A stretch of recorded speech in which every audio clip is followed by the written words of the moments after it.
Hello and welcome to the Outdoorsy Educator podcast, where stories become lessons and every journey has something to teach us. Every week I sit down with people from all walks of life to hear their adventures, explore their experiences, and uncover the insights that have shaped them along the way. Whether it's from the outdoors, the classroom, or any other path, each conversation offers a fresh perspective on learning, growth, and what it means to truly connect with the world and the people around us.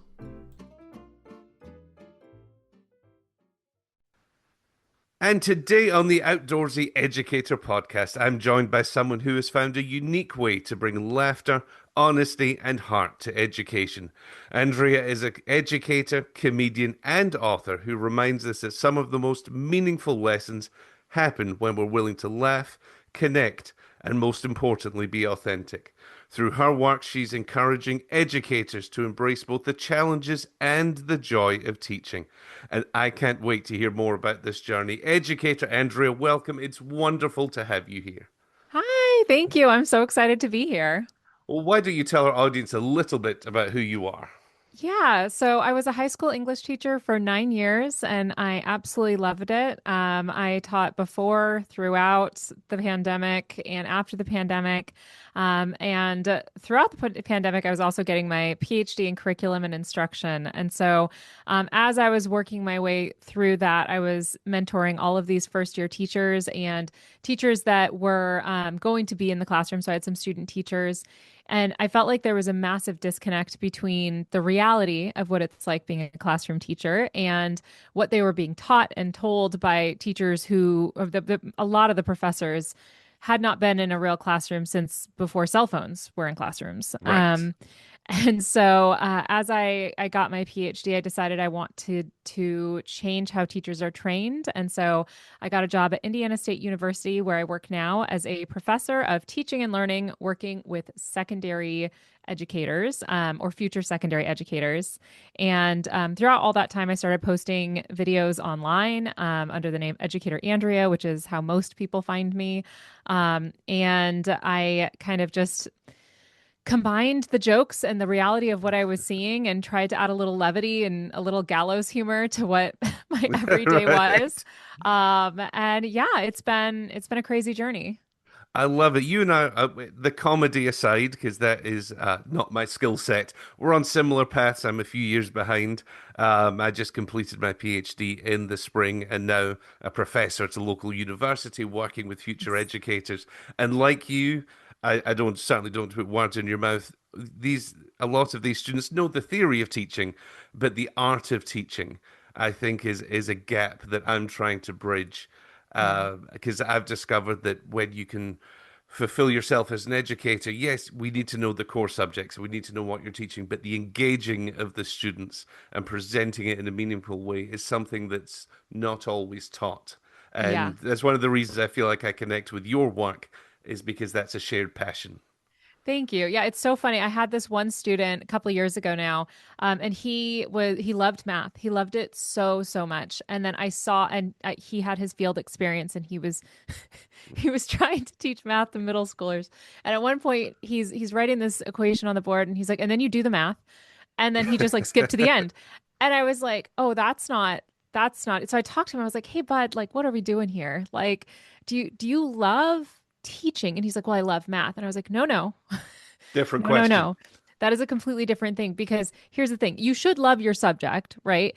But really, unfortunately, I think, and this is one of the things that people really don't understand is that if you're an English teacher, yes, you are doing English, but most of what you're doing is not English. Most of what you're Right. doing is managing people and building relationships and trying to help explain information and get buy-in from your audience and all of that.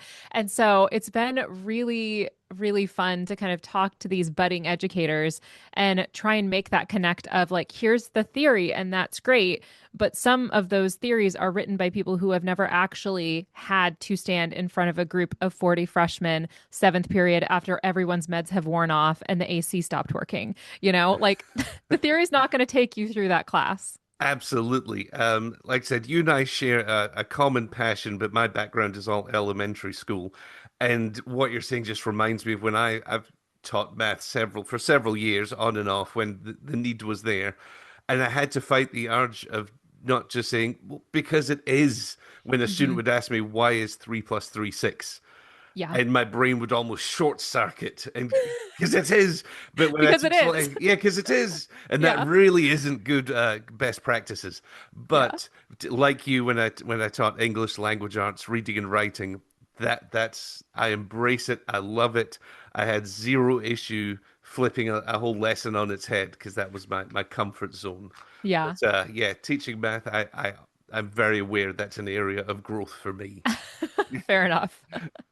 Now, as you said, many people will know you from your comedy through your short videos. How did you get started in that world? So it's so funny because I in 2021, so we were still I was living in California teaching high school English, and it was the fall of 2021, and I sat down and I created for myself a 5-year plan. I had already started my PhD program, and I knew that in order to get hired at a university, which was, the end of my 5-year plan, is I wanted to get hired at a university, is they wanted to see publications.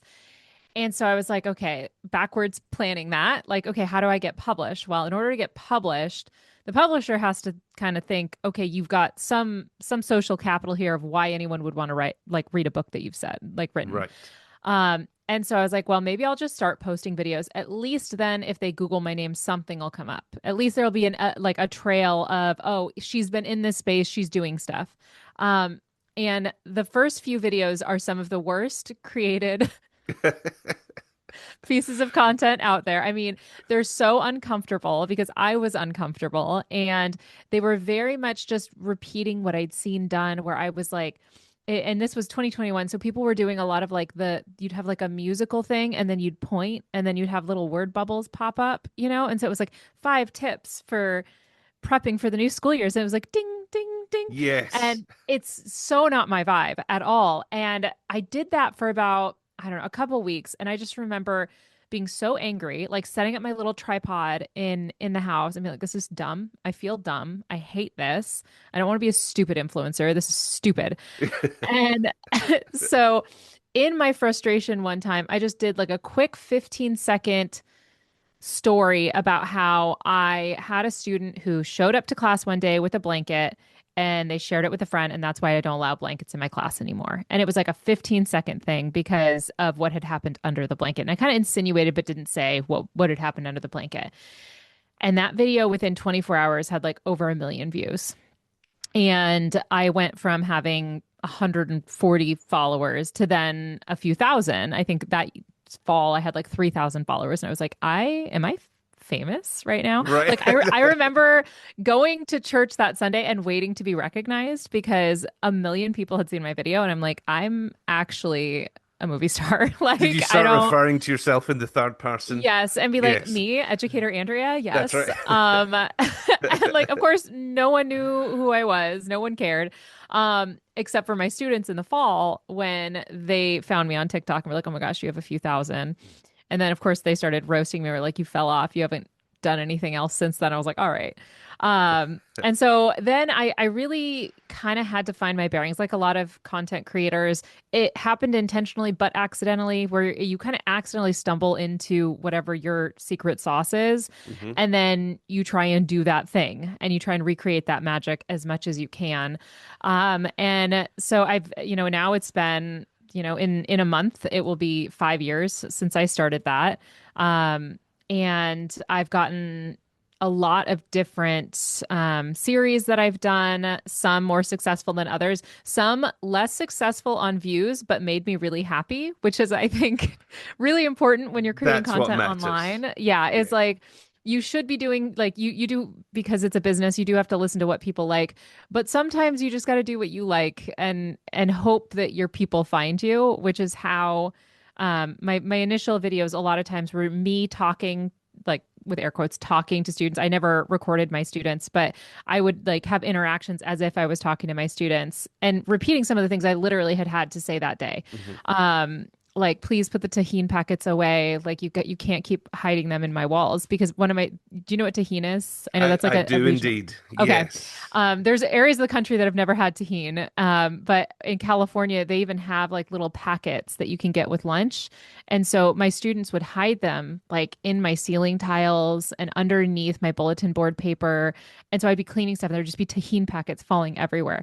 And so I would just create videos where I did that and kind of recreated those interactions. And it resonated with people because when I started creating, a lot of times all you would see was really sweet, beautiful classrooms, mostly elementary, and always very like romanticized, aspirational. Hmm. And it just felt very fake to me. Not and not like no hate to those creators because Of I loved course. looking at their content. I thought it was beautiful, but I was like, it made me feel bad because I'm like, that's not what my classroom looks Right. like. Right. Like it's like November and I still have August calendar up. How are you living like this? Yes. And so I started creating and people really started to resonate with that.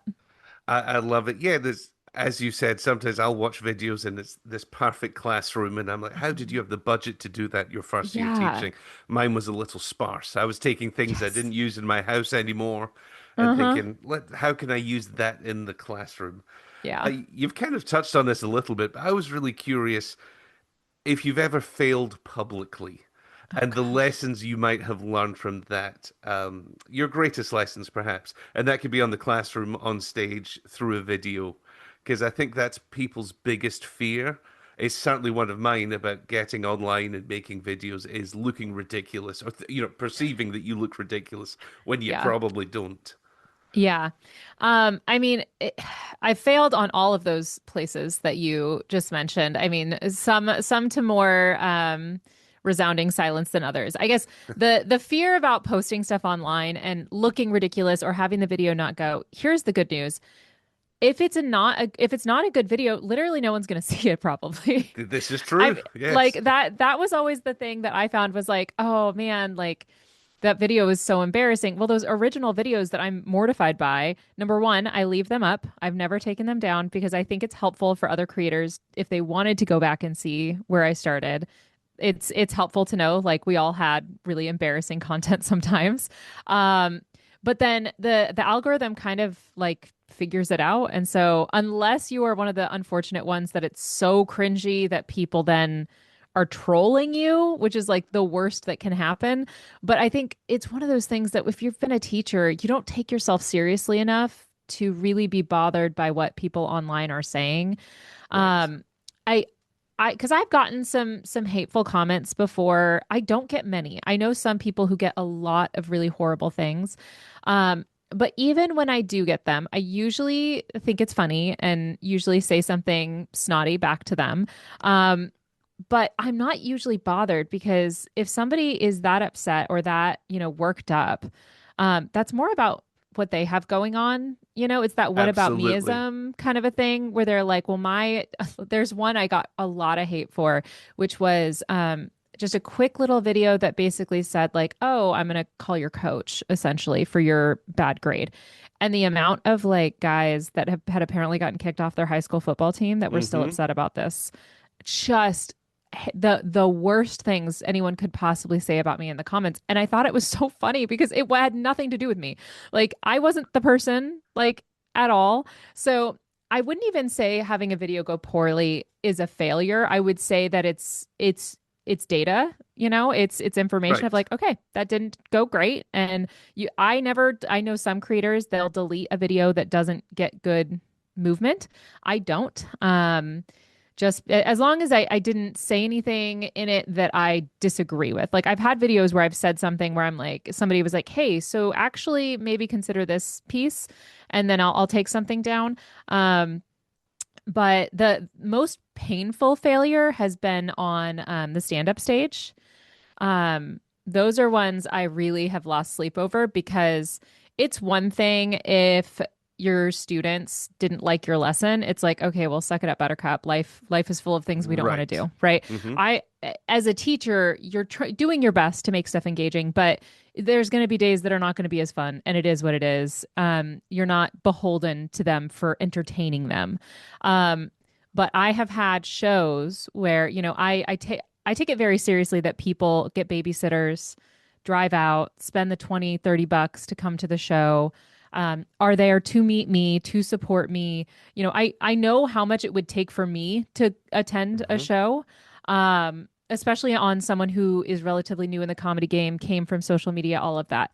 And so I take it very seriously and I work really hard.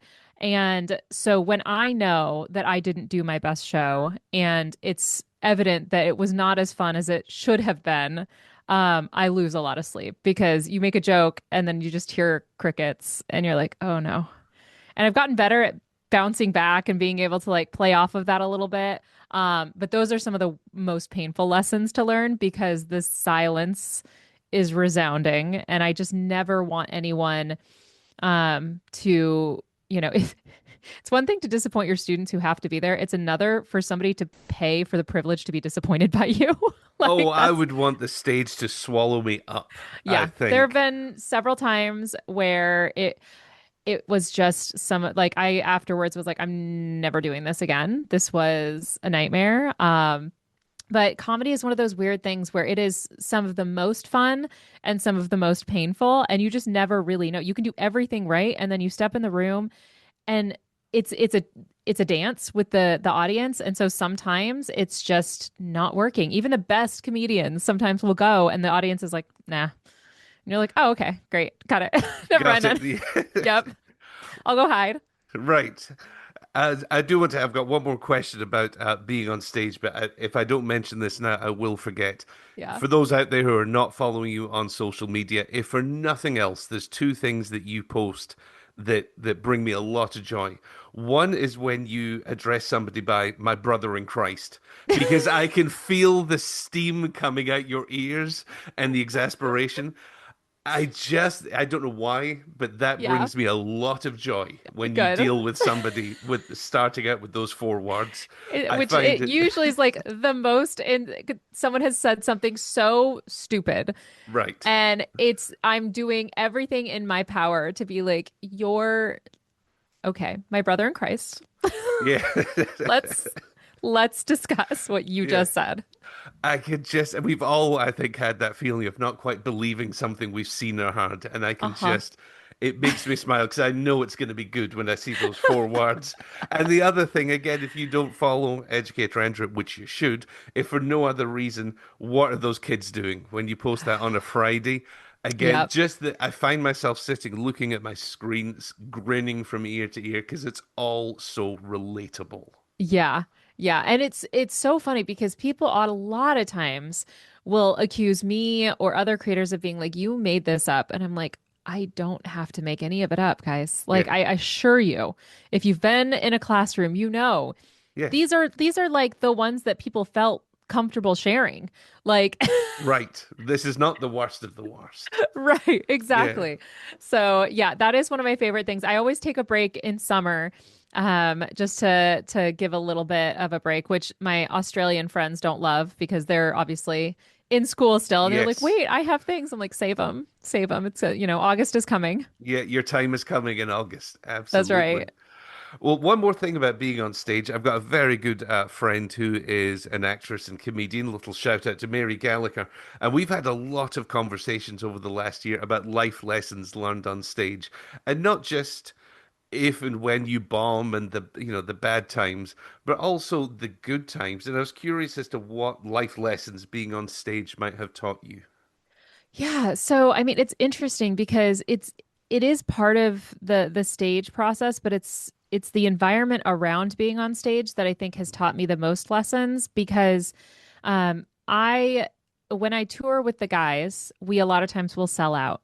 And I when I first started doing stand up, I did it with Gasper Rendazzo, and so he was my first like exposure to how to treat the staff, how to communicate with people. And the way that he treated everyone, the kindness, the courtesy, the respect he gave to everyone, whether you're a waiter or the sound tech or the manager, like he would go up, he'd shake their hand, he'd learn their name, he would chat with them, he would treat them with the respect that they're due. Hmm. And I'll never forget.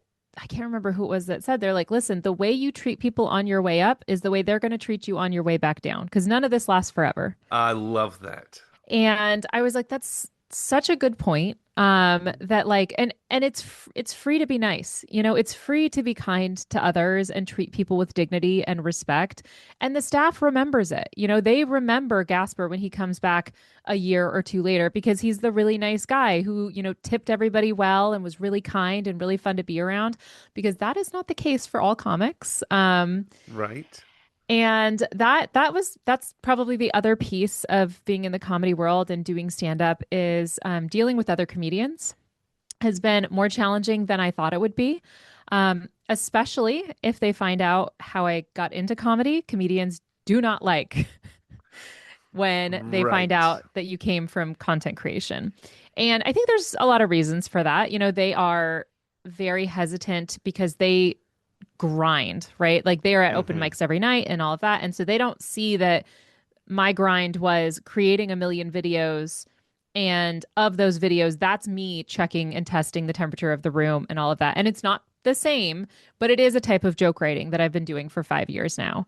And so just the lessons of how to interact with people in that space, and making sure that even if they are not some of the kindest people always, that I can always be kind back because usually it's bitterness because people bought tickets to my show not because they've seen my stand up but because they like my content online.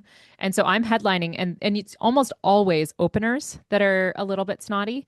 And that's because they've been, doing this club, they've been working for 10 years, some of them multiple times a week, and then I come in and I'm like, "Yeah, I'm headlining." And they're like, "Great."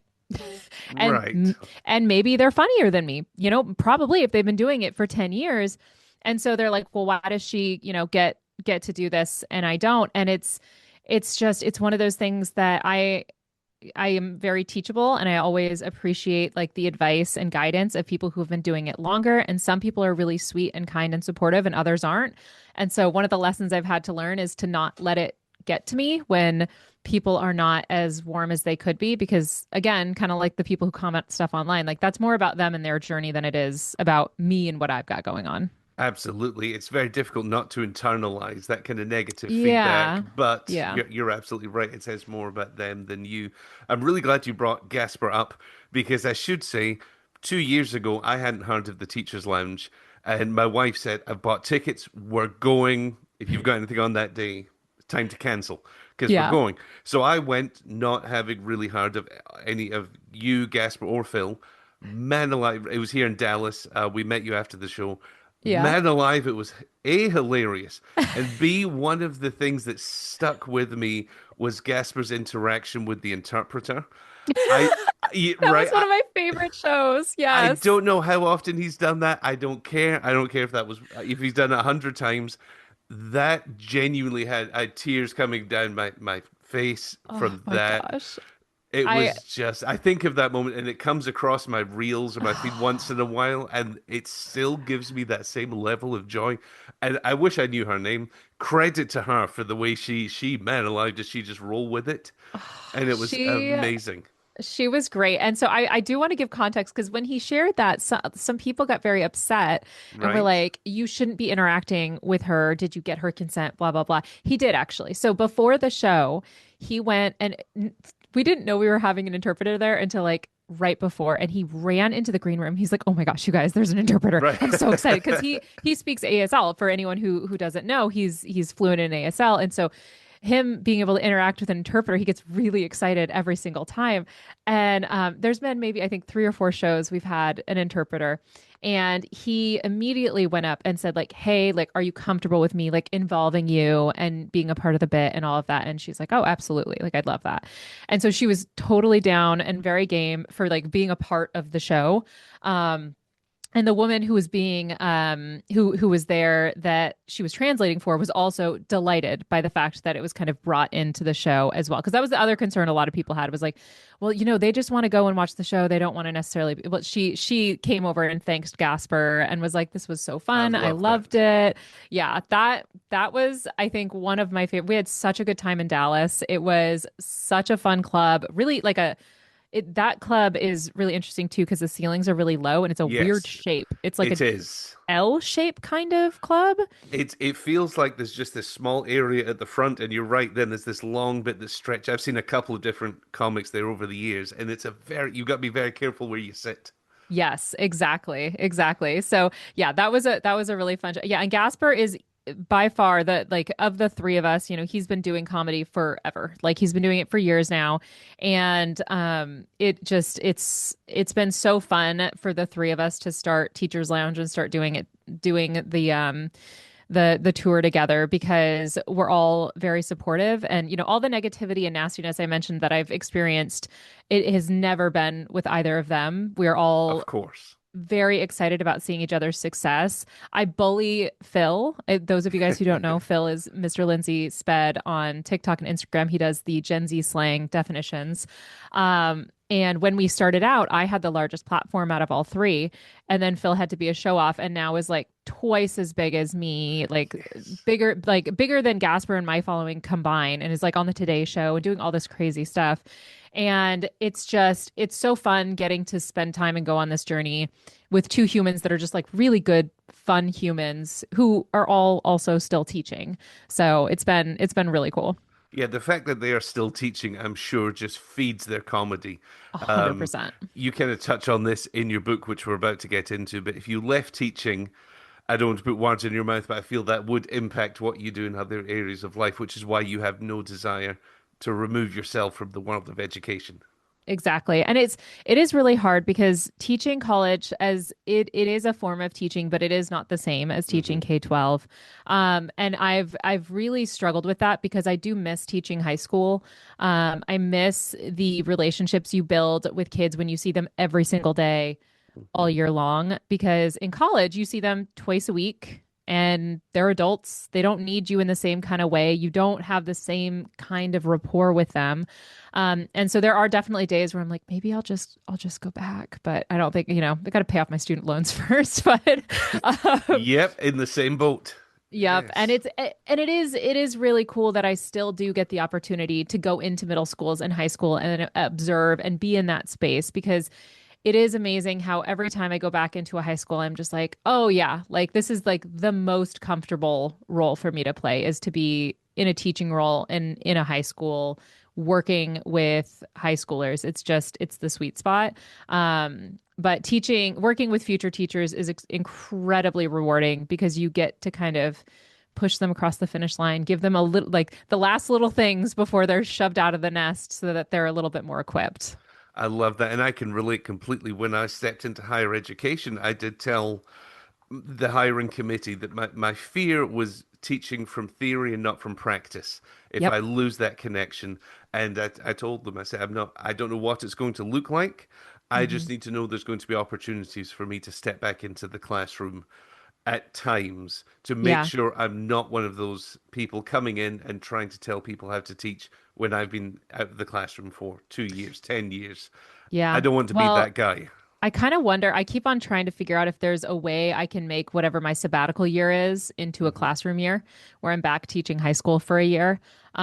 Because that, I think, is always the biggest challenge for people, is when you've been gone for too long, you lose it. You lose the everyday, the stress, and you forget how much teachers carry day to day from period to Hmm. period. I mean, it's just like a shotgun of interactions and people and noise and stimulation and just back to back to back to back all day.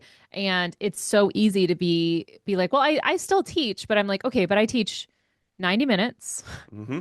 and then I have the rest of the afternoon to grade, to prep, to do research, to do service stuff. Like, I'm not interacting face to face with students 90% of my day.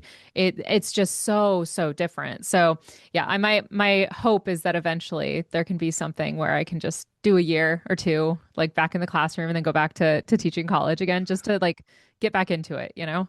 100%. When I got this job in higher education, my now boss said to me, "You're going to struggle with the pace because it's slower.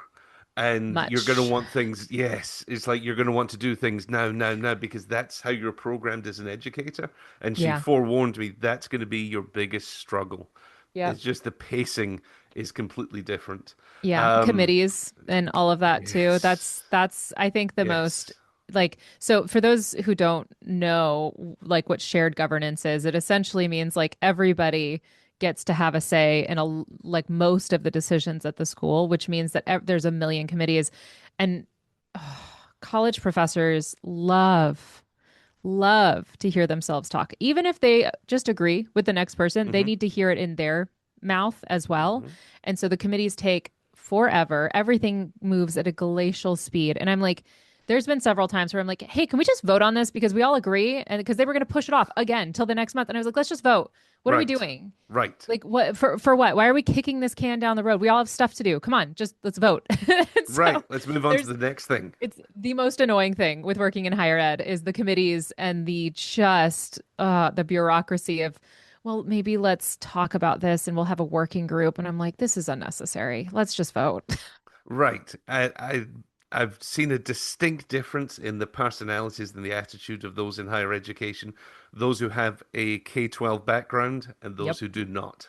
Yep. And you're absolutely right. The K-12 background are like, let's get this. We don't need a subgroup to the subcommittee to the Yeah, this to the that. Let's get it done and move on to the next thing. And exactly. those who perhaps don't have a K-12 background like to marinate in it Yeah. for a ridiculous amount of time. Yeah. Talk it to death. It's a nightmare. Yeah, no fan at all. Well, I think it's important to let people know you certainly didn't reach out to me. I reached out to you because I read your book. They never taught us that. And Yes. like many educators out there, I've read many books about teaching. I didn't know if I could face another one, but A, I loved your content. B, I want to support small business essentially. And Yeah. three, I thought, I bet this is different. Yeah. And man alive, it's good. So I reached out to you because I think every new teacher, every mentor teacher, this should just be a staple that people Thank you. have. Um, the footnotes. I found my right, and you already know. I found myself giggling. I've read it once, and then I took it. I was in Kansas a few days ago and took it on the plane just to reread it, and I found myself kind of giggling in my seat at the footnotes because it's just real. It's Yeah.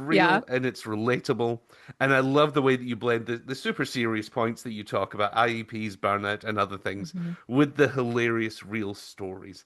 And Yeah. if that doesn't sum teaching up, Yeah. I don't know what does. Why did you write it? What was the first thought in your head when you thought, I'm gonna actually write a book? And I'm sure you looked at the why, and I was curious as to what that was. Yeah, so I all the books that I got when I was in school for becoming a teacher and all the books that I have available to me, they kind of seemed like there was either pure theory where Hmm. it's like, there's this wonderful theory that we could do X, Y, and Z, but it was so clear those people had never actually been in a classroom, dealt with real issues, real kids, all of that. Or it was like, here is how to create this activity for this class. And there was nowhere in there that talked about how do you get a teaching job? Like, Hmm. what objectively should you do before you go to an interview? How in the world do you write an email to an angry parent or respond to an email to an angry parent? Those things that, like, you just sit there and you're like, they never taught us that. They never taught us how to handle when you accidentally swear in class. Like, Hmm. what do you do when you Right. drop the F bomb and you're like, uh-oh, I am in trouble, right? Like all of those things, because in theory and all of that, none of those things happen. But then you get into the classroom and oh my gosh, stuff like that happens all the time. Like and I wanted number one with the stories at the beginning of each chapter. I wanted to help people feel less alone. That was one of my first goals was like, hey, if you screwed up, let me share with you how I also have screwed up. And then let's talk about some real ways to fix it and some ways that I've found to be incredibly beneficial to address these issues. Because I'm a really big fan of accountability, and I'm a really big fan at not taking yourself too seriously. And I think that within teaching, that's really the best way to approach the profession is like have a sense of humor over the ways that we mess up and but take accountability and be like, yep, that didn't work. That was not the way to do it. That did not work at all. And I wanted a book that people could, if they wanted to, sit there, read it cover to cover, or they are like, oh crap, I just realized I have no idea like how to interact with like the school secretary. I need some guidance on that. And so like the book is set up so that people could either just pop in and use it as a reference guide and they could skip. I think in the intro I said that you don't have to read the first section. It's like when you look for a recipe and they talk about like the recipe that was brought in on like the war-torn bodice of my grandmother. Like you can skip that if you want and just go to the advice, or you can spend some time and get the story behind the advice. Um, and it's been really exciting because I've had a few people reach out, and I'm going to start mid-July after this conference that I'm helping throw, really kind of just pushing out more as people are preparing to go into the classroom, many for the first time, information on what the book is, because I think that there has my challenge has been communicating what's in it in a way that is like, hey guys, so like it's a reference book for teachers and it has the funny stories. And it seems like some people are like, they never taught, what does that mean? They never taught us that. Like, is it just a memoir? And I'm like, not really, no. Like, so like it's in there. There's some memoir stuff in there, but it's a survival guide, hopefully, for teachers who are really trying to do their best in the classroom for the first year or for the 10th year. I love it. And one of the most relatable parts of this story, sorry, of your book, was the story about the interviews. I sat on an interview committee. This has got to have been 10 plus years ago. And we had a candidate come in, very impressive. You know, the color coded binder, the this, the that, talked about her organizational skills that were evident.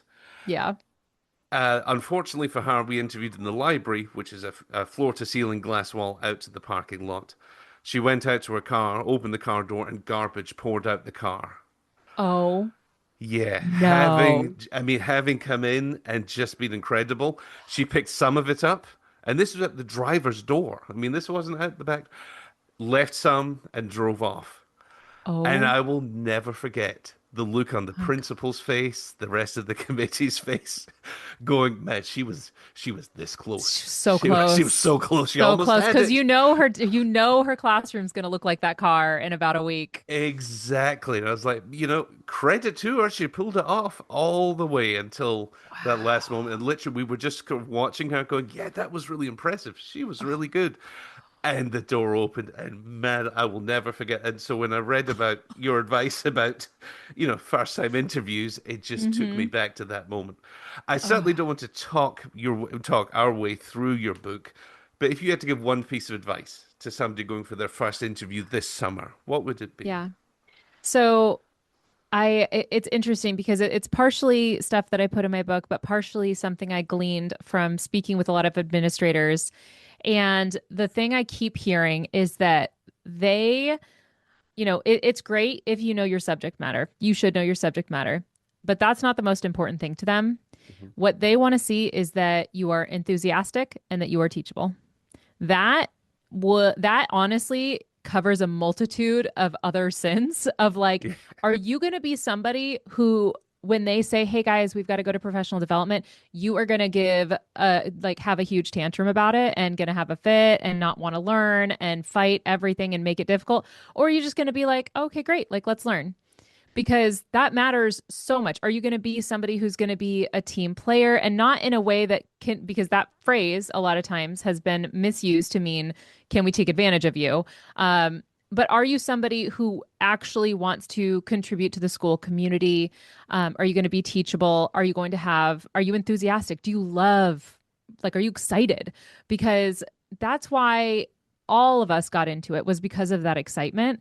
And so it's really, I think, frustrating for administrators when they're interviewing someone who's a first year teacher and they're like, I don't know, I really like math. And it's like, Uh, okay, well, good. Like, be enthusiastic. is my number one advice. Be enthusiastic and have a teachable spirit and be honest about the things you're really good at. And be honest about areas that you're like, I'm willing to learn and I want to develop this piece. Um, because schools are, they are very excited to have people that are willing to learn. Because unfortunately, a lot of people aren't. Um, Hmm. and so I think that's probably the biggest thing. And the other just practical piece is do some research about the school before you show up. Um, Absolutely. look at the demographics, look at the percent for free and reduced lunch.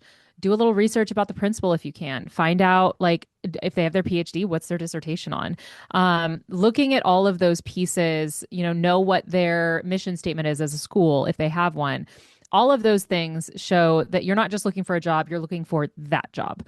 So that's just another like practical piece of like do some research, know the school, know all of that. And then I'm very old school, like send a thank you card.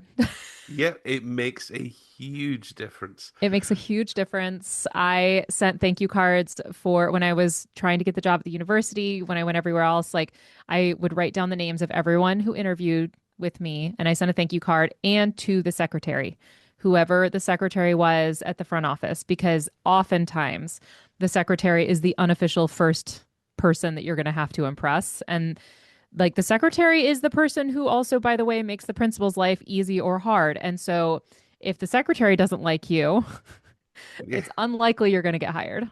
100%.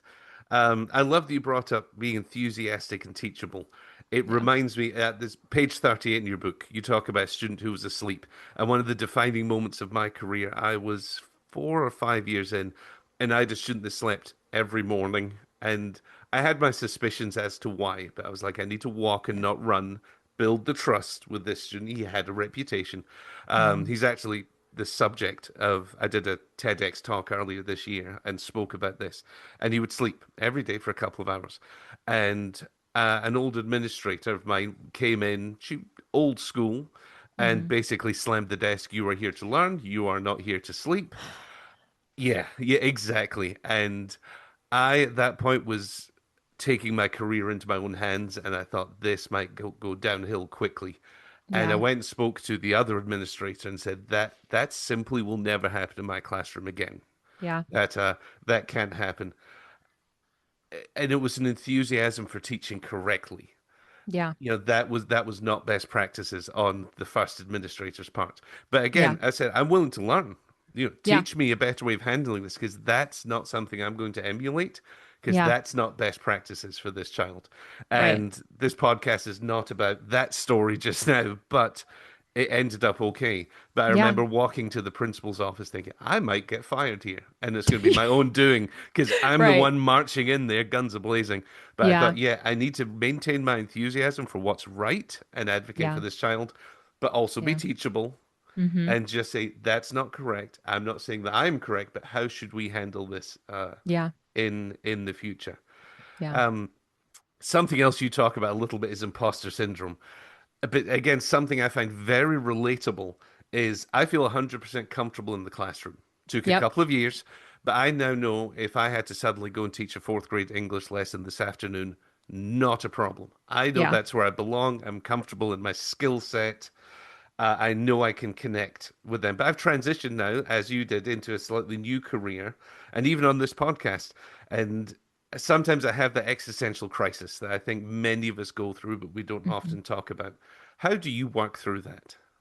Yeah. So I think in the book I talked about how teaching felt like the most natural piece of things for me. When I got there, I was like, oh yeah, all right. Like this is very much where I belong. But then now I like you said, being in higher education, I mean, when I got there, people were like talking about their research and the grants and all of this stuff. And everyone who was being hired was talking about their previous universities and research. And then I introduced myself and I'm like, I worked at a high school.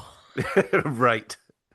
Yeah. And that is what I did. And I think the biggest thing is it's hard to have imposter syndrome when you're staying grounded and humble, but my husband, okay, He always cracks up at me because he accuses me of someone who had a very good childhood, which is entirely true.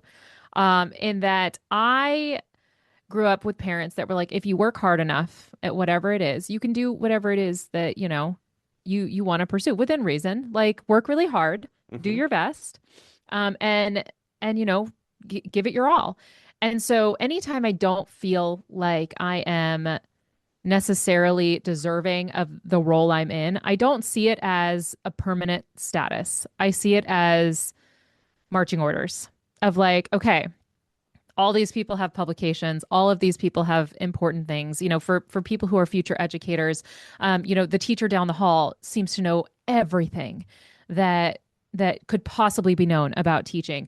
I don't take that as, okay, I'm failing at this. I take it as, okay, I know that person down the hall is a great resource that I should be asking and begging and saying, please, please, please teach me.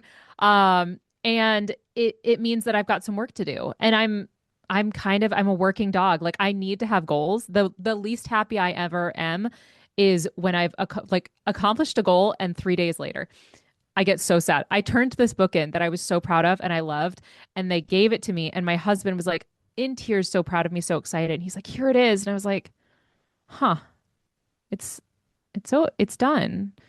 Well, what's my goal now?" Like, Hmm. which is probably a little bit neurotic, but I'm somebody who loves a goal, so it's almost one of those things that having a little bit of imposter syndrome for me is really healthy because it identifies what I'm moving towards.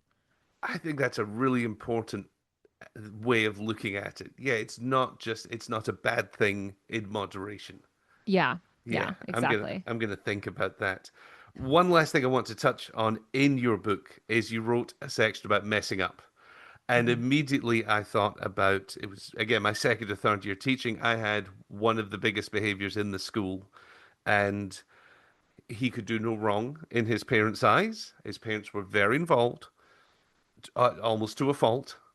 And there was many meetings with the administration and the parents, and they knew what they were talking about and could get very pushy. Mhm. Anyway, I had to send an email about an incident involving this child that he had instigated and sent it to every parent in the class. Oh And no. my heart sunk. Again, it was like, this is the moment that I tell everyone I got fired. This is Yeah. it. And I went down Yeah. to my administrator because I didn't know who to talk to. What do I do? Mhm. Can I unsend it? Can I? I don't know. So I went and found my principal, who was incredible. And she said, take a deep breath. I've done worse. It's going to be okay. So, and I've got to give credit to the parents. I immediately emailed the parents and said, look, you may not even realize this, but I accidentally clicked the wrong button, sent it to all the parents in my class. I apologize. It's completely on me. No Yeah. excuses. And to their credit, they replied back and said, it happens to all of us. We all Yep. make a mistake. Clearly, nothing malicious or deliberate. And they Yeah. weren't my biggest fans, Yeah. because I was holding their child to a standard that perhaps they weren't. Right. It just immediately took me back to that moment of this is how it all ends. Everything Yep. I've worked for, Yep. who knows what I'm gonna do next week, but it won't be teaching. Right. Was the Right. thought. What advice, one piece of advice you could give to somebody who perhaps gets that knot in their stomach feeling that they have messed up their first year of teaching? Yeah. I mean, and it depends on to what scale, because I think that what you mentioned about going to your administrator, especially when you have one that's so great. I was so Hmm. fortunate to have Eugene Williams, who I've had on my podcast before, and he was the assistant principal. And every time I got written up that first year, he was the guy who had to be like, Andrea, Andrea, Andrea, and I would be like, I'm a terrible teacher, and he's I'm like, so ah, sorry. yeah, like I'm so sorry, I screwed up, and he's like, things happen, it's all right, it's not the end of the world. But I think knowing that you have administrators who you can contact, and being willing and humble enough to talk to your administrators and say, I screwed up. Here's what happened. I want you to be able to get ahead of it. Because if that parent had not been, as understanding, that could have been a very big issue. And you never Hmm. want the administrator to be surprised. Even if it's an administrator that maybe isn't the most understanding or kind or supportive, you still don't want them to be surprised. Like you Right. want them as to give them as much time as they can to get around the scenario and figure it out.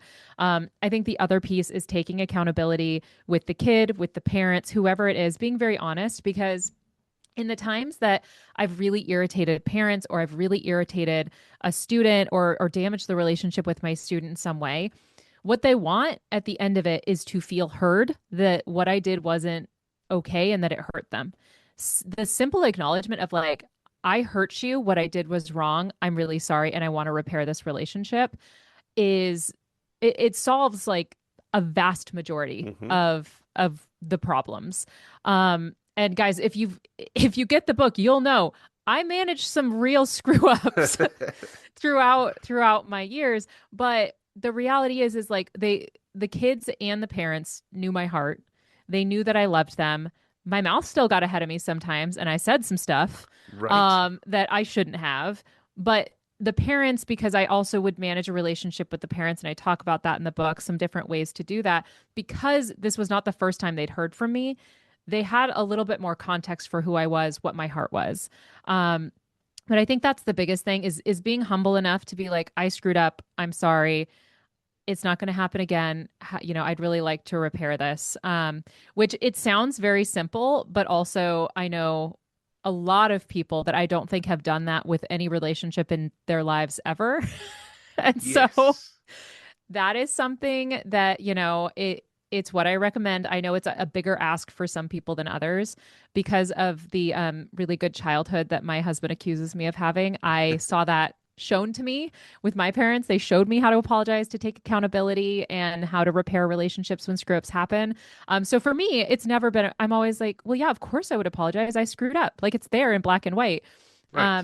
And I've known other people that are like, no, I didn't. It's fine. I did it because I needed to do it, and they really made me angry and all that. And it's like, well, all right, but they're kids, so Yeah, like, it's amazing what being solution focused can do for situations. yes, exactly. I Yes. I think that's another piece that I need to add a little add on the end is just the impact of being solution focused in an education space, especially.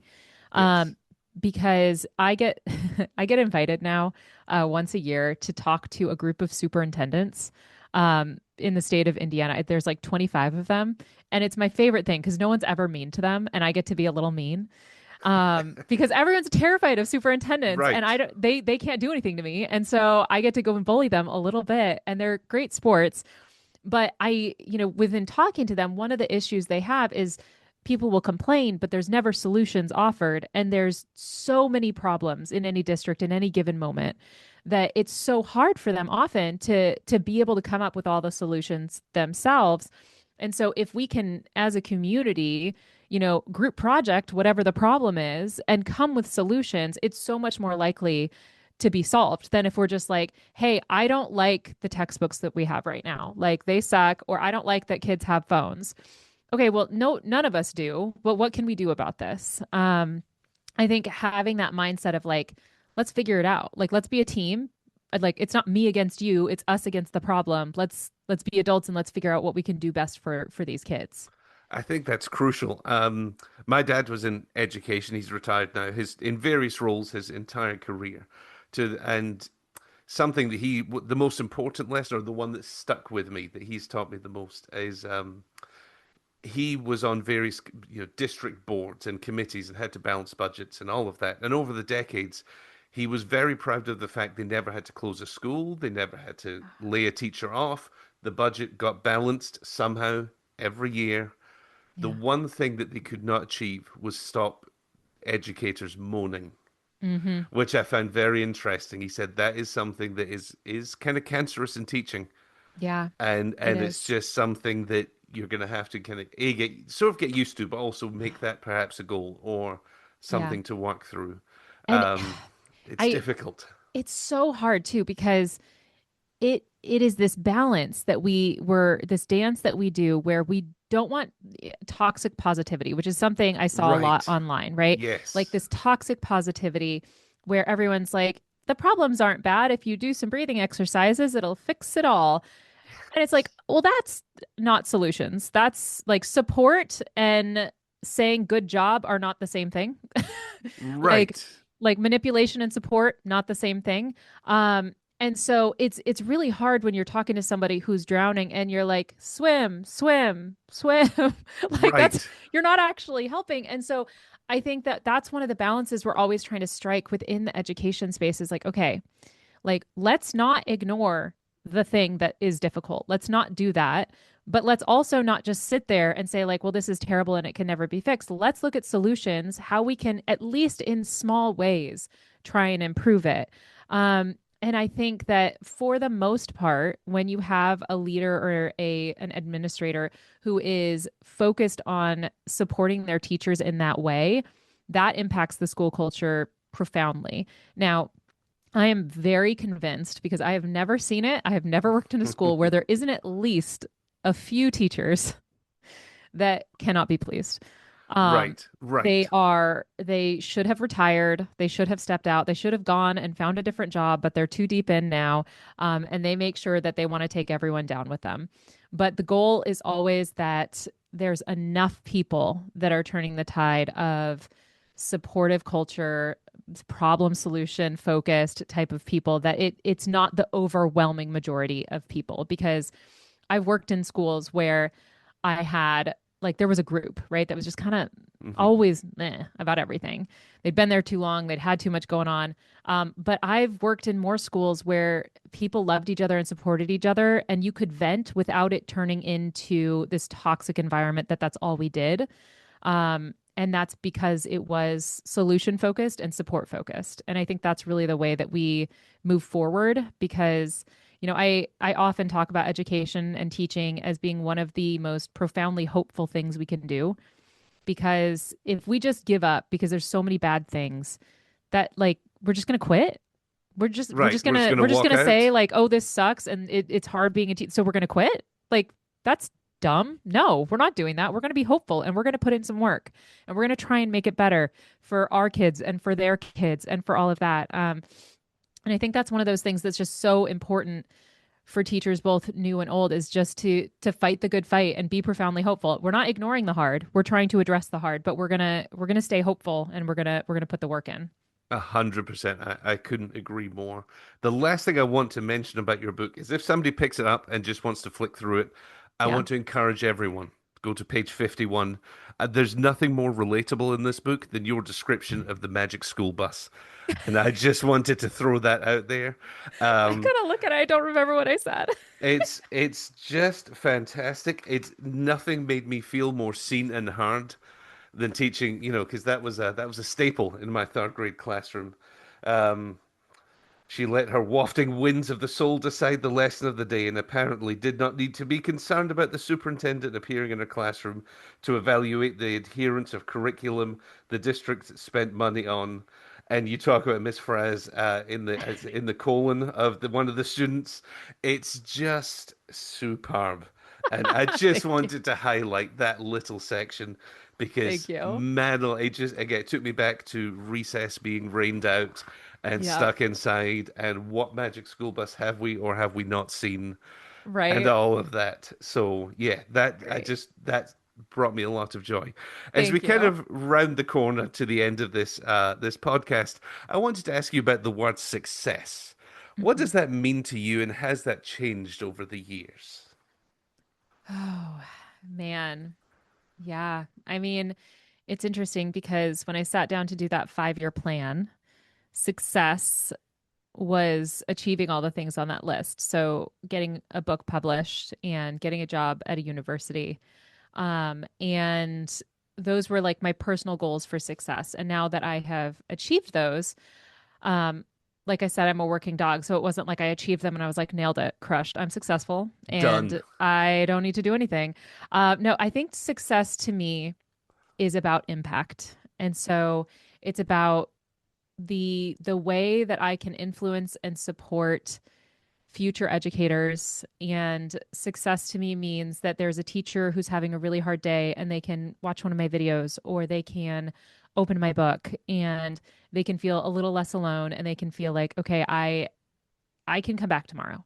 I don't Hmm. like I'm not okay right now, but I will be okay. I'm not alone. I can still do this. And on top of that, I think I should also note that at the end of the book, I do have a chapter that talks about walking away from teaching. Yes. And I also think for some people that is the right move. And so Hmm. I also have a note in there that really kind of gives permission to people to do that. And I think for those people who, teaching either is not right for them right now or isn't right for them at all. I think success in that case is for them to find what is right for them. And so I think it's really about impact and about the way that my work has been able to support others. I weirdly, despite the fact that my face is I have to stare at my own face all the time and I for my stupid videos and I have like my name on a book and all of that. I really don't care about that piece. I care Hmm. about people being able to take what they got from it and use it in very real ways. Like to me that's success that maybe and probably will never get traced back to me. Like I'm okay with that as long as somebody sits in their classroom and is able to laugh at the end of a day because some kid did something completely off the wall and then they read my what are those kids doing and they see that somebody else's kid also did that same thing today and what a small world it is. I'm not alone. I love that. Yeah, throughout this whole conversation, I've got the impression that you would trade many of the viral videos for just one or two teachers who I'm sure do come up to you and say, this book made a difference. Yeah. Yeah, Yeah. and I Absolutely. love that. Yeah. I always ask my guests this next question, and I'm going to change the rules slightly for you because you're not allowed to choose your own book. Okay. But I was going to ask you if there's been a book that has been particularly impactful in your life. It's not necessarily the best book, it could be, but something that has resonated with you and stuck with you. And it could be any genre, any subject field. I'm really, really going to out myself as a nerd here. Do it. Lord of the Rings Yes. is easily one of the books that changed my life. My brother worked at a movie theater when the first movie came out, and so I was one of the rare people who like got to see it the night it came out, but had not actually read the book yet. Right. And so I went and saw the movie, and then became obsessed. Read all the books. Fell in love with just the adventure and the. I feel like in so many books and movies, the big fight of like good against evil a lot of times isn't there's not that many epics like that I feel like that are really like in like the movie theaters or any of that like it's always like really nuanced where you have like these morally gray characters and all of that and there's some of that in Lord of the Rings but there is just such a very clear good versus evil. The good are fighting and working so hard and there's a cost to it and the good people are not perfect and they are, struggling and suffering, but there's, doing things that are right even when it's hard. I think really resonated with me and has continued to resonate with me of like those stories that people are doing really, really hard things because it's the right thing. Um, Yes. I feel like that's so uncommon these days to hear stories like that, where it's like, hey, there was like profound personal cost to doing this thing. Um, and it also is a little bit convicting to me of like, okay, doing the right thing, am I not doing some things that I maybe should because there's a personal cost associated with Mhm. it? Um, so I love that book and I'm often reminded about like those the things that are truly worth doing sometimes have cost and are really really really hard and that's something I try and instill in my students and into my own kids and my home is that like yeah it's hard that doesn't mean we don't do it. Discomfort is not the enemy. Sometimes it's just the cost associated with doing the right thing. I love that. I've listened to the audiobook of the first one, but no more, and now I feel inspired Yeah, to you look at the gotta. parallels between I education and Lord of the Rings. Oh my gosh. I will say, don't listen to the audiobook of The Hobbit. There's so much singing in The Hobbit, which is like the prequel kind of. The Hobbit's great, but I can't with the singing. I don't know why. Right. I'm not whimsical enough.